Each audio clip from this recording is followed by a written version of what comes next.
अस्सलामुअलैकुम, वेलकम है आप सभी का इस नई वीडियो में। तो आज का ये वीडियो क्लास 10th के बच्चों के लिए बहुत ही ज़्यादा इंपॉर्टेंट रहने वाला है। आपकी बहुत ज़्यादा डिमांड आ रही थी कि उर्दू का हमें ग्रामर और राइटिंग स्किल्स वाला पोर्शन कवर करवा लीजिए। मैंने आपको पहले भी बोला था कि एग्जाम से कुछ टाइम पहले मैं आपको पूरा का पूरा ग्रामर और साथ में जो राइटिंग स्किल्स वाला पोर्शन है वो कवर करवा लूंगा, क्योंकि ग्रामर और राइटिंग स्किल्स वाले पोर्शन से आपको लगभग 45 मार्क्स यहाँ पे आ जाएंगे। उसके अलावा आपका जो पैसेज वाला पोर्शन है वहां से भी आपको लगभग 10 मार्क्स आ जाएंगे। वो सारा का सारा आज एक ही वीडियो में कवर कर लूंगा। ये वीडियो जितना भी लंबा हो जाएगा पूरा वीडियो देख लेना। इस वीडियो को देखने के बाद आप लगभग 60 मार्क्स तक कवर कर लोगे आज के एक ही वीडियो में, इसलिए इस वीडियो को बिल्कुल भी स्किप नहीं कर लेना है। वीडियो में आगे बढ़ने से पहले अगर आप हमारा वीडियो पहली बार देख रहे हैं तो चैनल को सब्सक्राइब करके व्हाट्सएप पे टेलीग्राम ग्रुप ज्वाइन कर लेना, लिंक डिस्क्रिप्शन में मिल जाएगी। इससे पहले हमने और भी बाकी सारे सब्जेक्ट्स का मॉडल पेपर और गेस्ट पेपर अपलोड किया। अगर आपने नहीं देखा तो 10th की प्लेलिस्ट देखने को मिलेगी, उस प्लेलिस्ट पे क्लिक करके आप डिफरेंट सब्जेक्ट्स का गेस्ट पेपर और मॉडल पेपर देख सकते हैं। साथ में 11th और 12th वाले बच्चे भी देख सकते हैं, उनके लिए भी प्लेलिस्ट जो है वो अपडेट हो चुकी है। वहां पे आपको काफी मेजर जो सब्जेक्ट्स हैं उनका गेस हमने ऑलरेडी अपलोड किया। हर चैप्टर से 6 7 क्वेश्चन हमने दिए हैं। तो बहरहाल वो तो बातें होती रहेंगी, हम अपने टॉपिक पे आ जाएंगे। हम इस वीडियो में ग्रामर वाला जो पोर्शन, उर्दू का जो ग्रामर वाला पोर्शन है वो कवर कर रहे हैं। साथ में इसमें आपका जो राइटिंग स्किल्स वाला पोर्शन है वो भी कवर कर लेंगे, क्योंकि यहाँ पे ग्रामर और राइटिंग स्किल्स में से आपको लगभग 40 के प्लस मार्क्स यहाँ पे आने वाले हैं। तो इसलिए इस वीडियो को बिल्कुल भी स्किप नहीं करना है। तो एक एक करके हम सारी चीजों को कवर करने की कोशिश करेंगे। ये गैस मैंने जो है वो मॉडल पेपर और आपके सिलेबस को नजर में रखते हुए प्रिपेयर किया है। जिस हिसाब से मॉडल पेपर में दिए हैं उस हिसाब से फिर मैंने जो है वो उस ग्रामर उस वाले पोर्शन को कवर किया है। ठीक है, यहाँ पे आप देख लीजिए। सबसे पहले यहाँ पे आप लोगों की याद रखना, आपको 2 पैसेज आ जाएंगे जिसमें हर पैसेज के आपके 5 मार्क्स होंगे। तो वो कुल मिला के आपके 10 मार्क्स यहाँ पे पैसेज वाले पोर्शन से बनेंगे। वो 10 मार्क्स बिल्कुल ईजी होंगे। आपको ऊपर 5-10 लाइंस की एक पैसेज होगी, नीचे 5 क्वेश्चन होंगे। उस पैसेज को पढ़ने के बाद उन 5 क्वेश्चंस को आपने आंसर करना है। तो 10 मार्क्स 2 पैसेजेस यहाँ पे बनेंगे। वो बिल्कुल आसान है, आप आसानी से उसको कवर कर लोगे। उसके बाद ग्रामर पोर्शन की अगर मैं बात करूं तो ग्रामर पोर्शन में सबसे पहले यहाँ पे आपको जुमलों में इस्तेमाल करने को बोला जाएगा, लेकिन जुमलों में आपने इस तरह से इस्तेमाल करना है, उनका वाहिद और जमा वाज़ेह होना चाहिए, और उसके बाद तज़कीर व तानीस भी वाज़ेह होनी चाहिए। यानी कि 4 पार्ट आपके आ जाएंगे। 2 की आपको जो है वो वाहिद और जमा वाज़ेह करने हैं, और 2 का आप लोगों को जो है वो तज़कीर और तानीस यानी कि मोनस और मुज़क्कर वाज़ेह करना है। दोनों को हम अलग अलग करके डिस्कस करेंगे। इन जुमलों में से आपके लगभग 5 मार्क्स यहाँ से बनेंगे। तो पहले हम यहाँ पे वाहिद और जमा को देखेंगे कि किस तरह से आपको जुमलों में इस्तेमाल करना है कि वाहिद और जमा वाज़ेह हो जाएगा। ठीक, बेसिक से हम स्टार्ट कर रहे हैं। वाहिद की अगर मैं बात करूं तो वाहिद आपका आ जाता है सिंगुलर, और जमा की अगर मैं बात करूं तो वो आपका आता है प्लूरल। ठीक, जिसको हम इंग्लिश में सिंगुलर प्लूरल कहते हैं, वो सब आपको पता है। ठीक, वाहिद की अगर मैं बात करूं तो वाहिद वो लफ्ज है जो सिर्फ एक शख्स एक जगह के लिए इस्तेमाल होता है। यानी कि एक शख्स है, ये एक जगह है, ये एक चीज है, उसके लिए हम वाहिद इस्तेमाल करते हैं। जैसे फॉर एग्जाम्पल के तौर पर मैं समझाता हूं,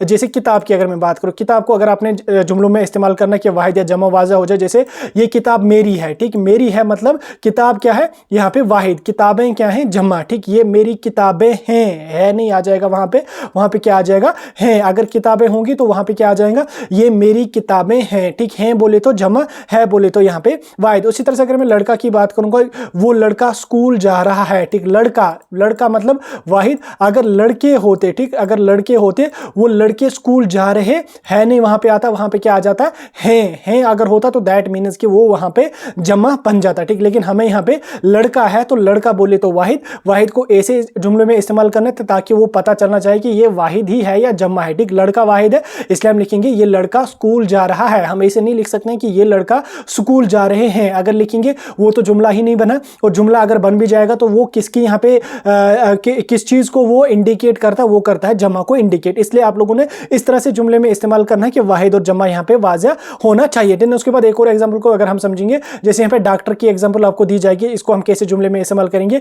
एक डॉक्टर मरीज का इलाज कर रहा है। ठीक, एक डॉक्टर मरीज का इलाज कर रहा है। ठीक, डॉक्टर बोले तो वाहिद, कर रहा है बोले तो है तो सिंगल को यहाँ पे इंडिकेट करता है। ठीक, इसको कैसे जुमले में इस्तेमाल करेंगे, एक डॉक्टर मरीज का इलाज कर रहा है। ठीक, इस तरह से आपको वाहिद और जमा यहाँ पे वाज़ेह करना है। अभी मैंने वाहिद का आपको समझा दिया। अब जमा की अगर मैं बात करूं तो जमा मतलब वो है जिसमें 2 या 2 से ज्यादा अफराद या चीजों को हम मतलब चीजों के लिए हम इस्तेमाल करें, वो यहाँ पे जमा होता है। जैसे मिसाल एग्जांपल के तौर पे अगर हम इसको समझने की कोशिश करेंगे, जैसे अभी मैंने किताब की बात करी, इसको मैंने वाहिद के तौर पे आपको समझाया। अब अगर किताबें होंगी तो ये सब किताबें मेरी हैं, ठीक हैं बोले तो जमा। अगर यहाँ पे हम ये सब किताबें मेरी है अगर यहाँ पे लिखेंगे तो ये जुमला ही इनकरेक्ट यहाँ पे बनता है, जुमला इनकरेक्ट बनता है यहाँ पे बनता है। तो है किसको यहाँ पे इंडिकेट करता है? वाहिद को। लेकिन किताबें जमा है तो इसको हम कैसे लिखेंगे? ये सब किताबें मेरी हैं। जैसे लड़के की अगर मैं बात करूं, अभी लड़का था, लड़का क्या है? वाहिद, लड़के हो गया जमा जी, ठीक। इसको अगर हम देखेंगे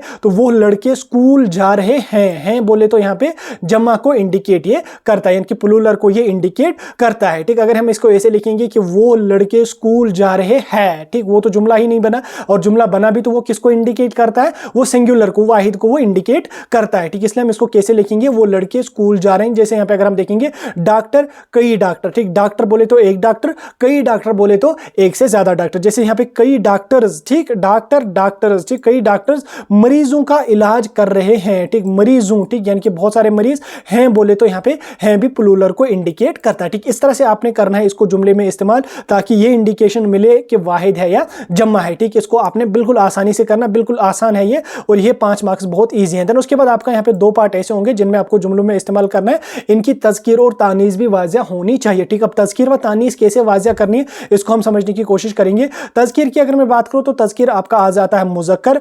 तानीस की अगर मैं बात करूँ तो तानीस आपका आ जाता है मोनस। मुज़क्कर क्या हुआ और मोनस क्या हुआ ये आपको पता। मुज़क्कर बोले तो मेल, मोनस बोले तो फीमेल, ठीक। इसको हमने जुमले में ऐसे इस्तेमाल करना है कि ये वाज़िया होना चाहिए कि ये मेल है या फीमेल है, या मोनस है या मुज़क्कर है, ठीक। उसके बाद अगर मैं इसको एग्जाम्पल के तौर पर आपको समझाऊंगा, जैसे मुज़क्कर की अगर मैं बात करूँ, मुज़क्कर बोले तो मेल। जैसे अहमद स्कूल गया, ठीक। गया यहाँ पे किसको इंडिकेट करता है?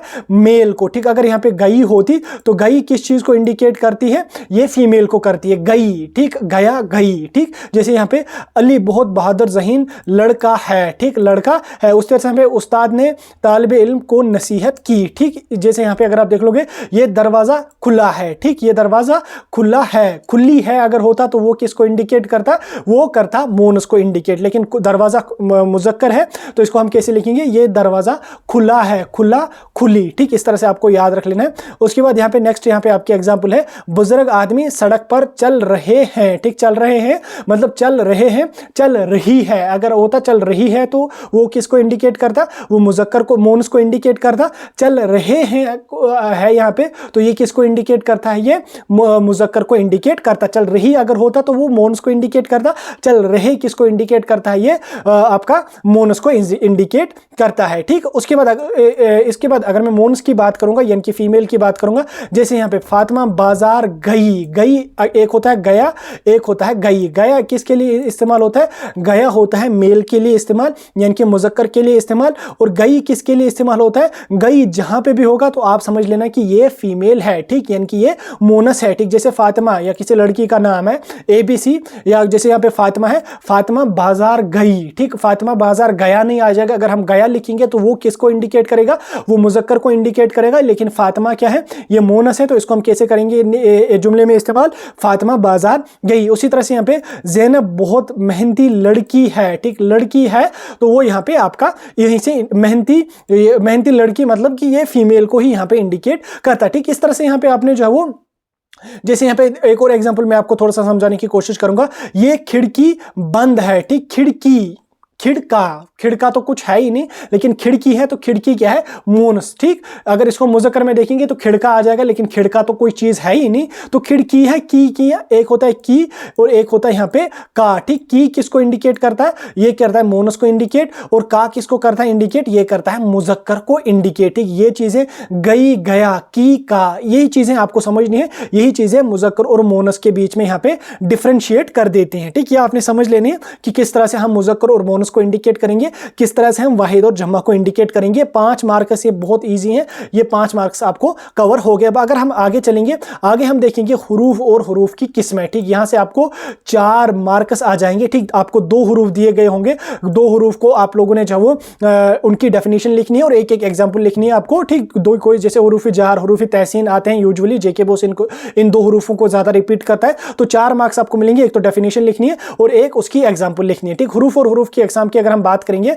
तो हरूफ की अकसाम यानी कि हरूफ की किस्में कितनी है, ठीक। हरूफ की किस्मों की अगर हम बात करेंगे, हरूफ की बहुत सारी किस्में, जैसे हरूफ जार की अगर मैं बात करूं, हरूफ जार की अगर मैं बाबात करूं, यूजुअली याद रखना आप जेके बोस का कोई भी पेपर उठा के देखो, हरूफ जार और हरूफ तहसीन को ही यहाँ पे लिखा गया होता है, तो आपको उन दो को जो वो मतलब डिफाइन करना होता है, ठीक। हरूफ जार की अगर मैं बात करूं तो हरूफ जार क्या है, हरूफ जार वो अल्फाज है जो इसम के साथ मिलकर जुमले में इसका राबित जाहिर करते हैं और अमूमन किसी ताल्लुक समेत ये मकसद को बयान करते हैं, ठीक। जैसे मिसाल के तौर पर अगर हम बात करेंगे हरूफ जार क्या ये है, बिल्कुल हाँ, हरूफ जार की अगर हम बात करेंगे तो हरूफ जार को डेफिनेशन कैसे लिखेंगे, हरूफ जार वो अल्फाज हैं जो इसम के साथ मिलकर जुमले में इसका राबित जाहिर करते हैं और उमूमन किसी ताल्लुक, समत या मकसद को बयान करते हैं, ठीक। या वो ताल्लुक को बयान करेंगे या सिमत को बयान करेंगे या मकसद को वो बयान करेंगे, वो क्या होते हैं, वो हमारे होते हैं हरूफ जार। अब हरूफ जार की मिसाल अगर हम बात करेंगे, जैसे अली से मिला, ठीक, मैं स्कूल के लिए जा रहा हूं, किताब पर रखी गई है, ठीक, किताब पर रखी गई है, किताब टेबल पर रखी गई है, ठीक। पर की अगर मैं बात करूं तो ये क्या करता है, ये इनको मिलाता है, ठीक। बच्चा कुर्सी के नीचे बैठा है, ठीक। इस तरह से आपको यहाँ पे हरूफ जार की डेफिनेशन आ जाएगी। देन उसके बाद हरूफ इतफ की अगर मैं बात करूं तो हरूफ इतफ वो अल्फाज है जो जुमले में दो अल्फाज या जुमलों या फिक्रों को आपस में जोड़ते हैं, ठीक। ये वो मतलब हरूफ इतफ वो हरूफ है जो जुमलों में दो अल्फाज या दो जुमलों को आपस में जुड़ाते हैं। जैसे यहाँ पे मैंने चाय पी और काफी दोनों ने ली, ठीक। और क्या यहाँ पे मैंने चाय पी और काफी दोनों ने ली, ठीक। ये दो जुमले अलग अलग, इन दोनों को मिलाता कौन है यहाँ पे, और क्या है यहाँ पे, हरूफ इतफ, ठीक। हरूफ इतफ क्या होते हैं, ये वो हरूफ होते हैं जो दो जुमलों को या दो लफ्जों को आपस में मिलाते हैं, जैसे मैंने चाय पी और काफी दोनों ने ली, ठीक।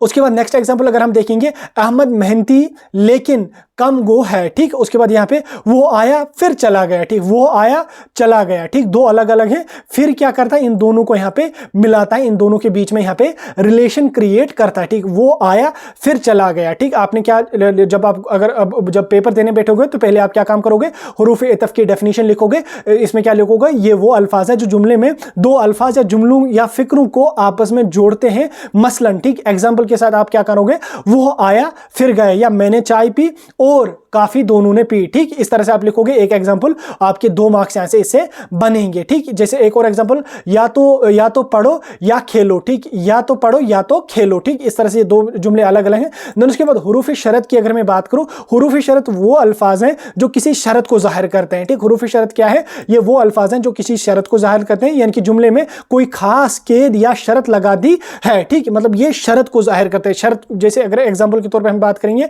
अगर तुम मेहनत करोगे तो कामयाब हो जाओगे, यानी कि अगर तुम मेहनत करोगे तो कामयाब हो जाओगे, अगर नहीं करोगे तो नहीं करोगे, यानी कि एक शरत को ये जाहिर करता है। तो इसमें क्या आप डेफिनेशन लिखोगे हरूफ शरत की, हरूफ शरत वो अल्फाज होते हैं जो किसी शरत को जाहिर करते हैं, ठीक। उसके बाद एग्जांपल में क्या लिखोगे आप, अगर तुम मेहनत करोगे तो तुम कामयाब हो जाओगे। तो अगर क्या यहाँ पे शरत को इंडिकेट करता है, तो अगर क्या हमारे पास है यहाँ पे हरूफ शरत। देन उसके बाद यहाँ पे हम देखेंगे नीचे दूसरे एग्जाम्पल, जब बारिश होगी तो मौसम खुशगवार होगा, ठीक। कब खुशगवार होगा, जब बारिश होगी, ठीक। जब बारिश अगर नहीं होगी तो मौसम खुशगवार नहीं होगा। तो जब किसको इंडिकेट करता है यहाँ पे, जब इंडिकेट करता है हरूफ शरत को, यानी कि शरत को ये इंडिकेट करता है। जैसे अगर शरत को इंडिकेट करता है, जब शरत करता है, तो इस तरह से आप एक एग्जांपल लिखोगे तो आपके 2 मार्क्स यहां से बनेंगे। देन उसके बाद यहाँ पे हरूफ निदा की अगर मैं बात करूंगा, हरूफ निदा वो अल्फाज हैं जो किसी को बुलाते या मुतवज्जा करने के लिए इस्तेमाल किए जाते हैं, ठीक। यानी कि हरूफ निदा वो अल्फाज हैं, निदाई हरूफ जिनको हम कहते हैं, ये वो अल्फाज हैं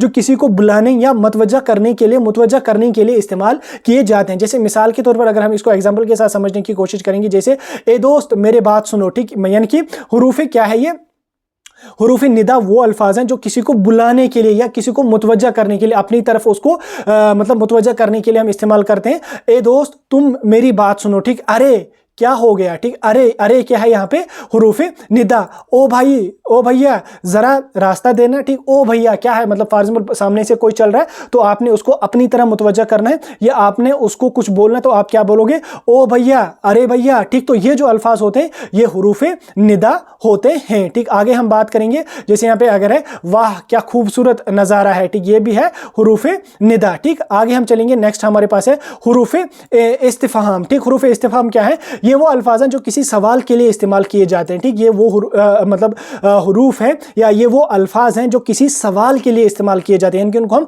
सवाल के लिए इस्तेमाल करते हैं। जैसे मसलन अगर हम देखेंगे क्या तुमने खाना खाया, क्या, ठीक। क्या यहाँ पे क्या है, ये सवाल को जाहिर करने के लिए इस्तेमाल हम करते हैं। इसके साथ हमेशा क्या लगता है, नोट ऑफ इंट्रागेशन हम इसके साथ हुरूफ इस्तिफहाम के साथ इस्तेमाल करते हैं, ठीक। क्यों तुम परेशान हो, ठीक। क्यों मतलब क्यों, क्या बात है, क्यों तुम परेशान हो। कौन क्लास में आया था, कौन, मतलब कोई सवाल हम पूछ रहे हैं उसमें, क्यों को भी हम सवाल यहाँ पे पूछ रहे हैं। मतलब क्यों जब हम इस्तेमाल कब करते हैं, जब हमें कोई सवाल पूछना होता है। क्या हमने मतलब तब इस्तेमाल करते हैं जब कोई सवाल हमने पूछना होता है। जैसे कहाँ जा रहे हो तुम, ठीक। कहाँ जा रहे हो तुम, तो ये क्या काम करता है, ये सवाल के लिए इस्तेमाल होता है। तो इसलिए इस हुरूफ को क्या कहते हैं, हुरूफ इस्तिफहाम, ठीक। हो गया आपका ये भी। देन उसके बाद हुरूफ नफी, ठीक। हुरूफ मैं थोड़ा सा ज्यादा आपको समझा रहा हूं ताकि अगर कोई सा भी इनमें आ जाए तो आप आसानी से इसको कवर कर लोगे। मैं पहले थोड़ा सा पानी पी लेता हूं। हुरूफ नफ़ी की अगर मैं बात करूंगा तो हुरूफ नफ़ी वो अल्फाज हैं जो किसी चीज़ या फाल की नफ़ी करते हैं, ठीक। जैसे मिसाल के तौर पर हम समझने की कोशिश करेंगे, मैंने चाय नहीं पी, ठीक, नहीं पी, ठीक। उसके बाद वो स्कूल ना गया, तो ना नहीं क्या है, ये हमारे हैं हुरूफ नफ़ी, ठीक, यानी कि ना करना, ठीक। उसके बाद तुम इस काम को हरगिज़ मत करना, ठीक। नहीं मतलब ना की इंडिकेशन यहाँ पे होती है। देन उसके बाद नेक्स्ट हमारे पास है हुरूफ ताकीद। हुरूफ ताकीद क्या है, हुरूफ ताकीद वो अल्फाज हैं जो किसी बात पर जोर देने के लिए इस्तेमाल किए जाते हैं। इनकी किसी बात पे अगर हमें ज्यादा जोर देना है तो उस टाइम हम कौन से हुरूफ का इस्तेमाल करते हैं, हम हुरूफ ताकीद का इस्तेमाल करते हैं, ठीक। जैसे मिसाल के तौर पे अगर हम समझने की कोशिश करेंगे, मिसालें क्या है, मैं जरूर आऊंगा, ठीक। जरूर क्या मतलब, हम उस पर गौर देंगे, मैं आऊंगा ही आऊंगा, ठीक। तो जरूर क्या है यहाँ पे, हुरूफ ताकीद, ठीक। उसके बाद यहाँ पे तुम ही मेरे बेहतरीन दोस्त हो। एक तो दोस्त है, एक है बेहतरीन दोस्त। मैं आऊंगा लेकिन मैं जरूर आऊंगा, यानी कि हम इस पे ज्यादा जोर दे रहे हैं कि मैं जरूर आऊंगा। मैं आऊंगा भी तो चलेगा, मैं जरूर आऊंगा, यानी कि मैं वो आऊंगा ही जरूर, किसी भी हालत में मैं आऊंगा, ठीक। उसके बाद जैसे तुम मेरे दोस्त हो, ठीक, ये भी ठीक है। तुम मेरे बेहतरीन दोस्त हो, यानी कि हम इस चीज पे, दोस्त पे ज्यादा जोर दे रहे हैं, ठीक, कि बेहतरीन दोस्त हो तुम मेरे, ठीक। उसके बाद ये काम बेशक मुश्किल है, ठीक। ये काम मुश्किल है, ये जुमला भी ठीक होगा, लेकिन ये काम बेशक मुश्किल है, यानी कि ये काम बिल्कुल मुश्किल है। तो ये बेशक क्या है यहाँ पे, हुरूफ ताकीद। तो जरूर, बेहतरीन, बेशक, बिलाशक, तो ये सारे हुरूफ क्या होते हैं, ये सारे हुरूफ ताकीद होते हैं। तो आप जब पेपर देने जाओगे तो एक एग्जाम्पल आप लिख के आना, ये आपका यहाँ पे चलेगा। देन उसके बाद हुरूफ फजाया की अगर मैं बात करूंगा तो हुरूफ फजाया वो अल्फाज हैं जो हैरत, अफसोस या खुशी के जज्बात को जाहिर करने के लिए इस्तेमाल होते हैं, ठीक। यानी हुरूफ फजाया क्या है, ये वो अल्फाज हैं जो हैरत, अफसोस या खुशी के जज्बात को जाहिर करने के लिए हम इस्तेमाल करते हैं। एग्जाम्पल के तौर पे अगर हम समझने की कोशिश करेंगे, हाय, शाबाश, ठीक, हाय मुझे चोट लगी, ठीक, यानी कि हाय मतलब अफसोस हो रहा है हमें, ठीक।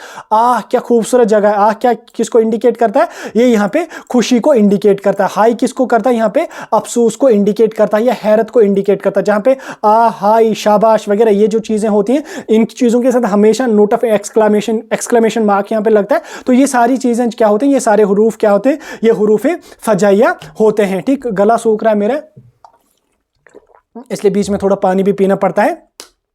आगे हम चलेंगे तो हो गया यहाँ पे आपको हुरूफ और हुरूफ की किस्में। यहां से ही आपको दो आ जाएंगे, दो की डेफिनेशन आपको लिखनी है और उनके नीचे एक एक एग्जांपल आपको लिखनी है। तो हो गए ये कंप्लीट। देन उसके बाद यहाँ पे फिर से आपको जुमलों में इस्तेमाल करना होगा। जुमलों में इस्तेमाल आपको सिंपली करना होगा, ठीक है। इसमें कोई वाहिद जमा आपको वाज़ा नहीं करना, कोई मोनस मुज़क्कर वाज़ा नहीं करना। दो अल्फाज लिखे गए होंगे, उनको आपने जुमलों में इस्तेमाल करना है और 2 मार्क्स यहाँ से आपको बन जाएंगे। तो किस तरीके के ये अल्फाज होंगे, जैसे यहाँ पे होगा एक ना सुनना, ठीक, एक ना सुनना, इसको आपने जुमलों में इस्तेमाल करना। पहले आपको यह पता होना चाहिए कि एक ना सुनना क्या होता है, ठीक। एक ना सुनना की अगर हम बात करेंगे तो इसका मतलब क्या होता है, किसी की बात ना मानना, जिद पर कायम रहना, ठीक। एक ना सुनना मतलब कुछ भी हो मैं एक्सेप्ट नहीं करूंगा तुम्हारी बात को, मैं सुनूंगा ही नहीं तुम्हारी बात। तो ये हो गया एक ना सुनना। एक तो होगा कुछ ना सुनना, ठीक, कुछ ना सुनना, लेकिन एक ना सुनना मतलब बिल्कुल अपनी जिद पे मैं अड़ा हूं, मैं कुछ भी नहीं सुनूंगा, ठीक। तो वो होता है एक ना सुनना। इसको कैसे हम जुमले में इस्तेमाल करेंगे, उस्ताद ने इसे समझाने की बहुत कोशिश की मगर वो एक ना सुनने पर कायम रहा, ठीक। इस तरह से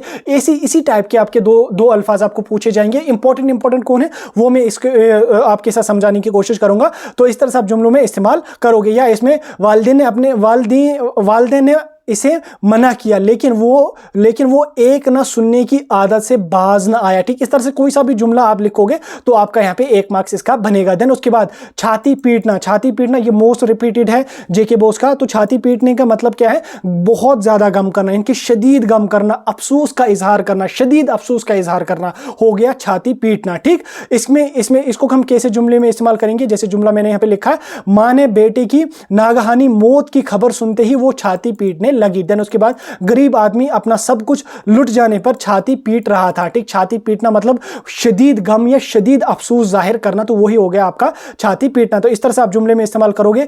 बाग बाग होना, ये भी रिपीटेड है, ये भी आ सकता है आपका। बाग बाग होना मतलब बहुत खुश होना। ठीक, ज्यादा से हद से भी ज्यादा खुश होना। ठीक, इधर उधर दौड़ना, इसको भी हम बाग बाग होना कहते हैं, लेकिन इसकी बेस्ट डेफिनेशन है बहुत खुश होना। ठीक, बाग बाग होना, इसको हम बहुत खुश मतलब बहुत ज्यादा खुश होना है, मतलब बहुत ज्यादा खुश होना, वही बाग बाग होना होता है। ठीक, इसको हम जुमले में कैसे इस्तेमाल करेंगे? शादी की तैयारी में सब घर वाले बाग बाग हो रहे थे, यानी कि शादी की तैयारी में सब घर वाले खुश हो रहे थे। इम्तिहान के दिन करीब थे, इसलिए वो किताबें लेने के लिए बाग बाग हो रहा था। आप तो कभी बाग बाग नहीं हुए, खुश तो अभी कभी नहीं हुए किताबें खरीदने के टाइम, लेकिन जुमले में मैंने यहाँ पे लिखा है कि इम्तिहान करीब आते ही इसलिए वो किताबें लेने के लिए बाग बाग हुआ। ठीक, इस तरह से आपने इसको जुमले में इस्तेमाल करना है और आपके यहाँ पे 2 मार्क्स यहाँ से भी बन जाएंगे। ठीक, इसके बाद नेक्स्ट हम अगर बात करेंगे आंखें फाड़ना। ठीक, आंखें फाड़ना क्या हो गया? हैरान होना। ठीक है, आंखें फाड़ना क्या हो गया? हैरान होना। इसको कैसे जुमले में इस्तेमाल हम करेंगे? जैसे यहाँ पे इम्तिहान के नतीजे में अपनी कामयाबी देखकर अली ने आंखें फाड़ ली थी, यानी कि वो हैरान हो गया, यार मैंने तो कुछ लिखा ही नहीं था, मैंने तो कुछ पढ़ा ही नहीं था, फिर भी मेरे 80% 90% मार्क्स आ गए। इंशाल्लाह आपके साथ भी ऐसा होगा, जब आपका रिजल्ट आ जाएगा आप भी उस टाइम आंखें फाड़ के अपने रिजल्ट को देखोगे, यार इतना अच्छा तो मेरा पेपर नहीं हुआ जितना अच्छा मुझे यहाँ पे रिजल्ट आया। देन उसके बाद यहाँ पे दुम दबाकर भागना। ठीक, दुम दबाकर भागना मतलब डर कर भाग जाना। ठीक, दुम दबा के भागना एक हो गया भागना, एक हो गया दुम दबा के भागना। दुम दबा के भागना मतलब डर कर भाग जाना। ठीक, तो इसको आप कैसे जुमले में इस्तेमाल करोगे? चोरों ने जब पुलिस को करीब आते देखा तो वो दुम दबा के भाग गए। ठीक, इस तरह से आपने जुमले में इस्तेमाल करना। उसके बाद कान खड़े होना, यानी कि चौंक जाना, खबरदार होना। ठीक, तो इसको कैसे जुमले में इस्तेमाल करोगे? जैसे ही मैंने खतरे की आवाज सुनी मेरे कान खड़े हो गए। तो इस तरह से आप इसको जुमले में इस्तेमाल करोगे। ठीक, देन उसके बाद हाथ पांव फूलना। ठीक, ये वो नहीं है कि हाथ पांव उसकी स्वेलिंग होगी, हाथ पांव फूलने का मतलब है यहाँ पे घबरा जाना। ठीक, ये इडियम और फ्रेजेस होते हैं, उसी को वही यहाँ पे ये है, यानी कि हाथ पांव फूलना क्या है? घबरा जाना। ठीक, जलजले के झटके महसूस होते ही सबके हाथ पांव फूलने लगे। ठीक, इस तरह से आप इसको जुमले में इस्तेमाल करोगे। ऐसा नहीं कि आप इसको हाथ पांव फूलने का मतलब ये है कि आप स्वेलिंग के साथ इसको रिलेट करके जुमले में इस्तेमाल करोगे कि उसको चोट लगी, उसके हाथ पांव फूलने लगे, वो नहीं करना है। आपने ये इडियम और फ्रेजेस आपने इंग्लिश में पढ़े होंगे, ये वही हैं आपके, इनको आपने जुमले में इस्तेमाल करना है। ठीक, देन उसके बाद यहाँ पे दांतों तले उंगली दबाना। ठीक, दांतों तले उंगली दबाना ये नहीं कि इसको ऐसे जुमले में इस्तेमाल करोगे उसने दांतों तले अपनी उंगली दबा दी, वो इसका मतलब नहीं है। इसका मतलब क्या है कि बहुत ज्यादा हैरान होना। ठीक, जब आप हैरान होते हैं तो हम क्या काम करते हैं, कभी कभी अपने मुंह में जो है वो अपने हाथ या अपनी उंगलियां रख लेते हैं। तो इसको हम कैसे जुमले में इस्तेमाल करेंगे? जब इसने अपने दोस्त की कामयाबी का सुना तो दांतों तले उंगली दबा ली। ठीक, ऐसे जो मतलब कुछ दोस्त ऐसे होते हैं जब वो अपने दूसरे दोस्त को कामयाब होते देखते हैं या उसका रिजल्ट देखते हैं, अच्छे मार्क्स हैं, तो वो हैरान हो जाते हैं कि यार इसको कहाँ से कामयाब हो गया। इसी तरह से अगर हम नेक्स्ट देखेंगे तो नेक्स्ट यहाँ पे है दिल में लड्डू फूटना। दिल में लड्डू फूटना मतलब कि बहुत ज़्यादा खुश होना। जब आपका रिजल्ट आ जाएगा तो आपके दिल में भी लड्डू फूटेगा, जब आपके 90% मार्क्स होंगे तो आपके दिल में भी लड्डू फूटेगा। इसको कैसे हम जुमले में इस्तेमाल करेंगे? जब इसे नई नौकरी मिली तो इसके दिल में लड्डू फूटने लगे। जब इंशाल्लाह आप भी आगे चल के अपना 12th पास करोगे, उसके बाद किसी जॉब के लिए तैयारी करोगे, तो जब आप एग्जाम निकालोगे, आपका रिजल्ट आ जाएगा, जब आपको जॉब लगेगी तो आपके दिल में भी लड्डू फूट जाएंगे कि यार वाह मिल गई नौकरी। ठीक, अब नौकरी भी होगी, छोकरी भी होगी, और जो मुझे छोड़ के गई थी और वो भी यहाँ पे मुझे अब मिलेगी। ठीक, आगे हम चलने की कोशिश करेंगे। यहां तक हो गया आपको जुमले में, यानी कि इडियम और फ्रेजेस मैंने करवा लिए, 6 7 8 मैंने बता दिए, ये बहुत इंपॉर्टेंट है और ये मोस्ट रिपीटेड है, तभी मैंने इन 8 को यहाँ पे कवर किया।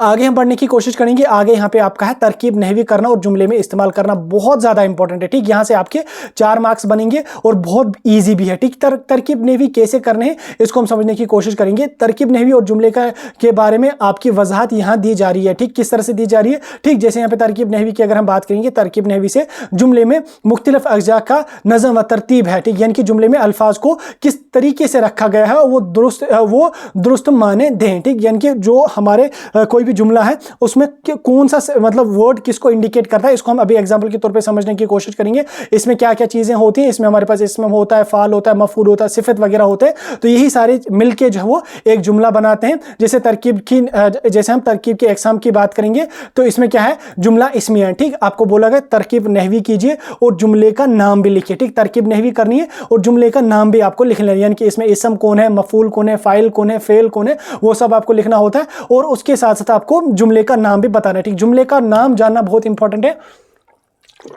इसको हम देखेंगे कि कितने टाइप के जुमले हमारे पास होते हैं। पहले यहां पे हमारे पास है जुमला इस्मिया। ठीक, जुमला इस्मिया वो जुमला होता है जिसमें फाइल और मफूल का ताल्लुक इसम से होता है। ठीक, इसम यानी कि नाउन, जिसमें फाइल और मफूल का ताल्लुक किससे होता है, इसम से होता है। ठीक, अब आप कमेंट्स में बोलो फाइल और मफूल क्या होता है, ये आप कमेंट्स में हमें बोलो। जैसे इस्तेमाल जैसे जुमले के तौर पर मैं समझा दूं आपको, वो लड़का अच्छा है। ठीक, यानी कि ये जुमला एक इसम इस्मिया जुमला है। ठीक, यानी कि वो लड़का अच्छा है। ठीक, इसमें इसम भी है और उसके साथ साथ उसका ताल्लुक किसके साथ है, फाइल और मफूल के साथ है। देन उसके बाद जुमला फेलिया क्या होता है, वो जुमला फेलिया वो जुमला होता है जिसमें फाल यानी कि किसी अमल का लफ्ज, ठीक, यानी कि किसी काम के लफ्ज को इस्तेमाल हम करते हैं। जैसे एग्जांपल के तौर पे हम समझने की कोशिश करेंगे, लड़का पढ़ रहा है, यानी कि वर्ब यहाँ पे है, पढ़ रहा है मतलब कि कोई यहाँ पे क्या हो रहा है, हमारा यहाँ पे हमारा फाइल हो रहा है। ठीक, फे आइन लाम फाइल होता है, एक होता है यहाँ पे फे एलफ आइन लाम होता है फाइल, और एक होता है यहाँ पे फेल। ठीक, ये एक होता है यहाँ पे फेल। फेल बोले तो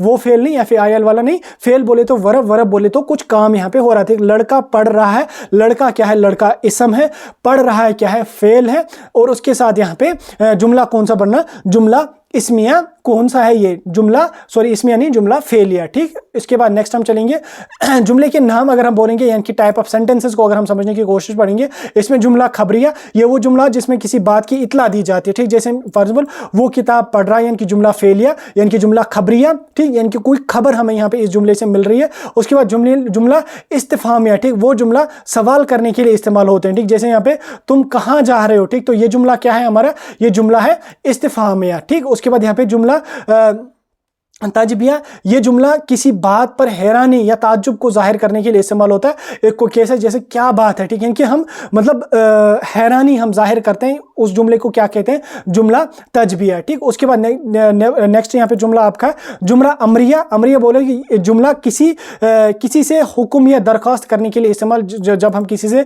हुक्म करते हैं या किसी से दरख्वास्त करते हैं, रिक्वेस्ट करते हैं, तो उस टाइम वो कौन सा जुमला हमारा बनता, जुमला अमरिया। जैसे यहाँ पे दरवाजा बंद करो। ठीक, हम किसी से रिक्वेस्ट कर रहे हैं कि आप दरवाजा बंद करो, हम किसी से दरख्वास्त कर रहे हैं कि आप दरवाजा बंद करो, तो ये जुमला क्या बनेगा, ये जुमला अमरिया यहाँ पे बनेगा। ठीक, नेक्स्ट यहाँ पे हमारा है जुमला तरगीबिया। ठीक, जुमला तरगीबिया क्या होता है, ये जुमला किसी शख्स को कुछ करने की तरगीब देने के लिए इस्तेमाल होता है। जैसे यहाँ पे तुम्हें मेहनत करनी चाहिए। ठीक, तरकीब नहवी करने के लिए क्या होता है कि आपको जो वर्ड बाय वर्ड लिखना, जैसे आप लिखोगे तुम्हें क्या है, मेहनत क्या है, करनी चाहिए क्या है, वो तरकीब नहीं हुई है, लेकिन जुमले का नाम जानना इंपॉर्टेंट है। ठीक, तो जुमला क्या है, ये जुमला तरगीब या क्या है, हम किसी को जो है वो तरगीब देते हैं कि तुम किस तरह से ये काम करोगे या काम ये कर लो। ठीक, ये हमारा जुमला तरगीबिया होता है। उसके बाद जुमला इस्मिया की अगर मैं बात करूँ कि वो लड़का ज़हीन है, इस जुमले में लड़का एक इसम है, ज़हीन एक सिफत है, और इसम की खुसूसियात बयान कर रहा है। ठीक, आप अगर ऐसा आपका आ जाएगा वो लड़का ज़हीन है, या फॉर एग्जाम्पल कोई भी, या ऐसे इस तरीके का आपका जुमला आ जाएगा, वो लड़का ज़हीन है,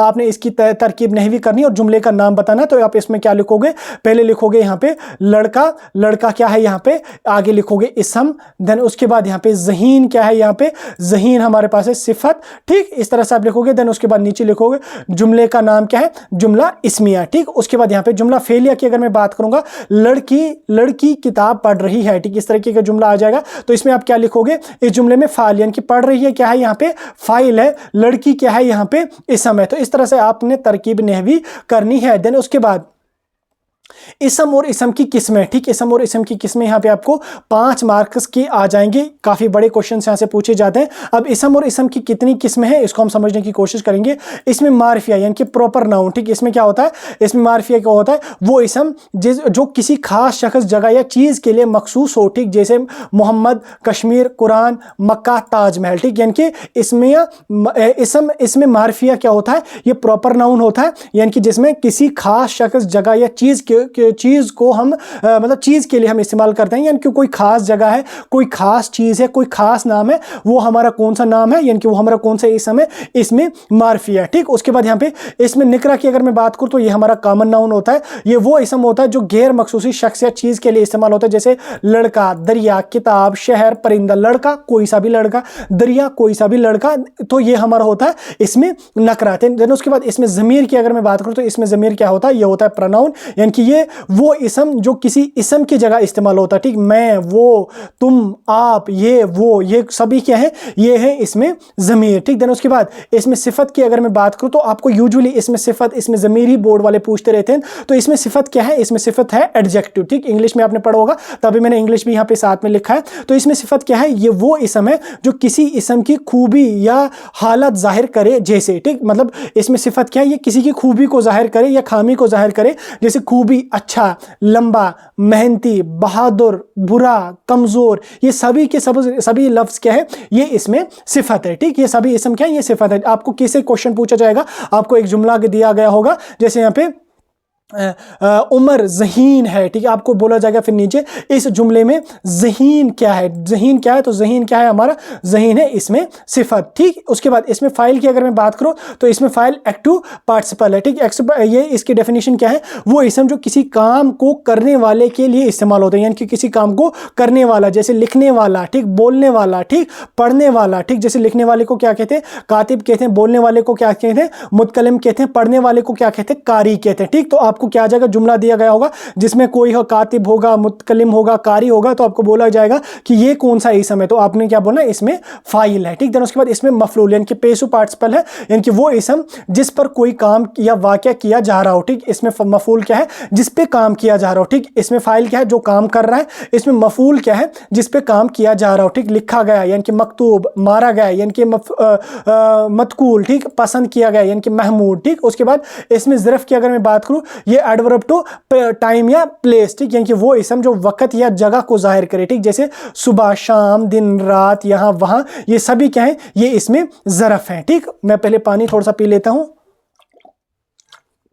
नाउ आगे हम चलेंगे, आगे है इसमें अदद। ठीक, इसमें अदद में क्या है, न्यूमरल। ठीक, ये वो इसम जो गिनती को जाहिर करे। ठीक, न्यूमरल मतलब काउंटिंग के लिए जाहिर करे, यानी कि 1, 2, 3, पहला, दूसरा, तीसरा, 10वां, 20वां, 100वां, तो ये सभी के सभी इसम क्या है, इसमें अदद, यानी कि अदद बोले तो काउंटिंग के लिए हम इस्तेमाल करते थे। उसके बाद इसमें मुसद्दर क्या कहते हैं, ये वर्बल नाउन होता है, वो इसम जो किसी काम या हालत का बुनियादी नाम हो, जैसे खाना, पीना, सोना, चलना, पढ़ाई। ठीक, ये सभी के सभी कौन से इसम है, इसमें मुसद्दर। ठीक, आगे हम चलेंगे, इसमें आला यानी कि इंस्ट्रूमेंटल नाउन, इसको अंग्रेजी में कहते हैं, वो इसम जो किसी आले या चीज़ के लिए इस्तेमाल होते हैं, जो किसी आले या चीज़ के लिए इस्तेमाल होते हैं, जैसे यहाँ पे कलम है, तलवार है, तराजू है, चाकू है, यानी कि ये इसमें आला है, मतलब कि इससे कोई काम लिया जाता है। ठीक, जैसे कलम से हम क्या काम लेते हैं, लिखाई का काम, तलवार से क्या काम लेते हैं, हम तो नहीं लेते हैं, चाकू से क्या काम लेते हैं, काटने का काम लेते हैं। तो इस तरह से यहाँ पे आपका हो गया। ठीक, इसम और इसम की किस्में, यहां तक आपका ग्रामर कंप्लीट हो गया। अब हम राइटिंग स्किल्स पे चलेंगे। ठीक, राइटिंग स्किल्स में क्या है, इसमें यहां पे आपको दरिजेल में से किसी एक अनवान का खुलासा आप लिखना पड़ेगा। खुलासा लिखना पड़ेगा, 5 मार्क्स का होगा, जैसे यहां पे इबरत होगी, खुशामद है, आसमान, फूल और लहू, इस तरह से आपके 2-3 पूछे जाएंगे, तो उनमें से आपको ने किसी एक का खुलासा लिखना है और लगभग 1 से 1.5 पेज में आपको लिखना है और उसके आपके 5 मार्क्स यहां पे बनेंगे। तो आप इन 3 को पढ़ के जाना, कोई एक सा आपका वहां पे फंस जाएगा, तो कोई और भी पढ़ लोगे साथ में तो पढ़ लेना। ठीक, इन 3 में से एक डेफिनेटली आएगा ही आएगा। देन आगे हम चलेंगे, दरिजल अज़ाफ में से किसी एक की सिफत पर रोशनी डालिए। ठीक, 3 होंगे आपके या 4 होंगे, जैसे दास्तान है, ड्रामा है, गजल है, मरसिया है, तो इनमें से किसी एक की सिफत पे आपने रोशनी डालनी है, इनके उस पे आपको नोट लिखना है 1-1.5 पेज का, तो 5 मार्क्स आपको यहां से भी बनेंगे। देखो कितना आसान है। ठीक, 5 मार्क्स यहाँ, 5 मार्क्स यहाँ, 10 मार्क, ये 10 मार्क्स आपको 490 के ऊपर कर लेंगे। उसके बाद दरिजल में से किसी एक की हालात जिंदगी पर नोट लिखे। ठीक, किसी एक की हालात जिंदगी पे आपको नोट लिखना पड़ेगा, जैसे मीर अमन है, नूर शाह है, मिर्जा गालिब है, अल्लामा इकबाल है। मैंने नोट नहीं लिखा, वो आपके सिलेबस में है, आपकी बुक पे लिखा हुआ है, तो आप इन 4 को पढ़ के जाओ, इनमें से कोई एक आपका आसानी से यहाँ पे फंसेगा। देन उसके बाद आपको खत लिखने को बोला जाएगा, जिसमें आपको या तो आप अपने दोस्त को खत लिखो या अपने स्कूल के सरबराह या न्यूज़ एडिटर को खत लिखो। वो खत लिखने का आपको पता है, बखिदमत जनाब हेडमास्टर साहब दिस एंड दिस, तो उस तरह से आपको लिखना पड़ेगा, जनाब आली गुजारिश खिदमत यह है कि फलाना ढिमकाना ऐसा वैसा, आपकी नवाजिश होगी, अर्जी न्याजमंद, तो हो गया आपका। ठीक, वो आपको 1-2 खत आप पढ़ लो तो वो हो जाएगा, आपका 6 मार्क्स यहाँ से भी आपको बनेंगे। ठीक, देन उसके बाद आपको मजमून लिखना पड़ेगा 150 से लेके 200 वर्ड्स का आपको मजमून लिखना पड़ेगा। यहां से आपको 8 मार्क्स बनेंगे। ये 8 मार्क्स बहुत इंपॉर्टेंट है। जैसे यहाँ पे इल्म बड़ी दौलत है, तंदुरुस्ती हजार नेमत है, साइंस एक रहमत है, जंगलात के फायदे। ठीक, इस तरह से कोई सा एक टॉपिक आप उठाओगे, उस पर आप लोग जो है वो 1 या 2 पेज का मजमून लिखोगे और 8 मार्क्स यहां से बनेंगे। ये 8 मार्क्स आपकी परसेंटेज को काफी बूस्ट देंगे। इसलिए 4-5 टॉपिक्स आप पढ़ लो, 8-10 टॉपिक्स भी पढ़ लो जो ट्रेंडिंग में होंगे। जैसे इल्म पे पूछा जाता है, इंटरनेट पे पूछा जाता है, तो ऐसे टॉपिक्स को आप पढ़ लो। अगर कुछ भी ना आ जाए तो इधर उधर का लिख के आ जाओ। 1-1.5 पेज में मजमून आप लिख ही लेना। ठीक, जैसे इल्म पे इल्म बड़ी दौलत है तो लिख लेना, इल्म ये है, इल्म वो है, ऐसा है, वैसा है, फलाना है, ढिमकाना है, तो 1-2 पेज में लिख के आ जाना तो बन जाएगा। अगर आ जाए, पढ़ा है तो अच्छी बात है, अच्छे से लिखना, नहीं पढ़ा है तो आप ये वाला फार्मूला अपना लेना। ठीक, इसी के साथ साथ आपका उर्दू का मैंने कंप्लीट किया, ग्रामर और राइटिंग स्किल्स पूरा का पूरा कंप्लीट किया। लगभग 35 मिनट का वीडियो हो गया। मैं बहुत ज्यादा एग्जॉस्ट हुआ। अब आपका काम है वीडियो को लाइक करना और अपने दोस्तों के साथ शेयर कर लेना। बाकी कोई डाउट होगा कमेंट्स में पूछ सकते हैं।